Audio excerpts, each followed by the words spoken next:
UFC 274.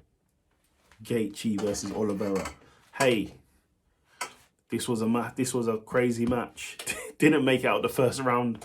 So going into the fight, there has been a bit of controversy because Charles Oliveira said he didn't make weight. Apparently, the rumor was going around there was an issue with the weighing scales where all the fighters were using. Apparently, someone altered them, and it messed up the weighing scales.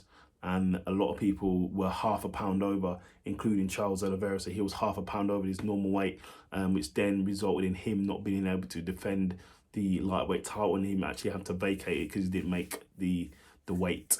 So it was a bit crazy. So he was basically stripped of the lightweight title. The only person who could win the title was Justin Gaethje.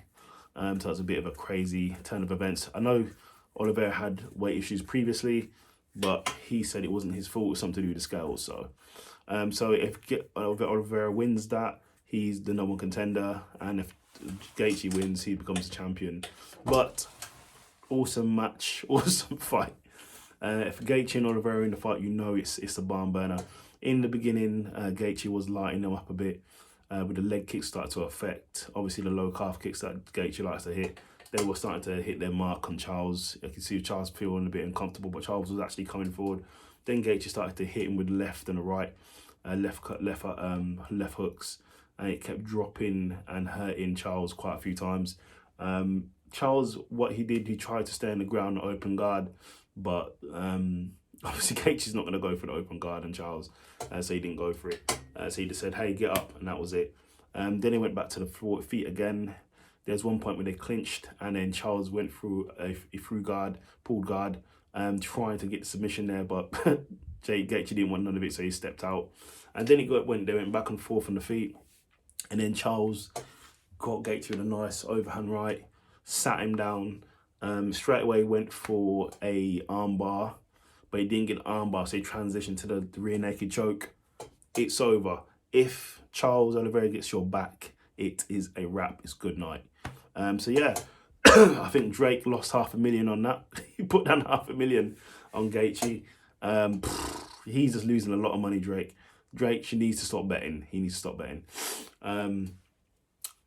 So yeah, so that's that.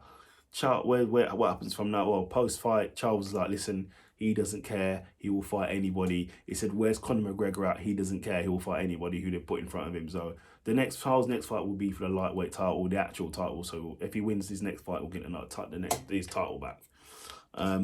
What do I see happening for Charles? It's going to be Conor McGregor, potentially, or it's going to be the winner of Islam versus Benil. It'll be one of them two. If Conor McGregor's not fully healed, he doesn't want to come back. But I think it looks like he wants to fight at 170. Then it's probably going to be the winner of Benil versus Islam. That's going to be the next match we'll probably see for Charles. Islam versus Charles is a very interesting match. That is a very, very interesting match. Because Islam likes to use his wrestling. That's what Charles wants. He wants you to use his wrestling. But Islam does fight sort of like Khabib, wrestling against the fence, so it sort of nullifies the jiu-jitsu. So we'll see how that happens. If he takes Charles down in the middle of the octagon, there might be a little issue there, because then Charles can use his hips and escape or go for subs. So it's going to be very, very interesting. But as I can tell you right now, as we speak, Charles Oliveira is the best lightweight on the earth. The best lightweight ever would be Khabib, but we now need to start looking at his resume, Charles' resume, stats up to Khabib's resume, and even in some of the fights, he's managed to finish the guys quicker than what Khabib did. So it's gonna be crazy. Plus, he beat Tony, and Khabib didn't fight Tony, so Charles is starting to make history. So awesome fight. Go and watch it. That's what I think will happen next. I can't wait to see what happens next. Hopefully Charles will make weight this time and there should be no issues. Go and watch it if you haven't seen it. UFC 274.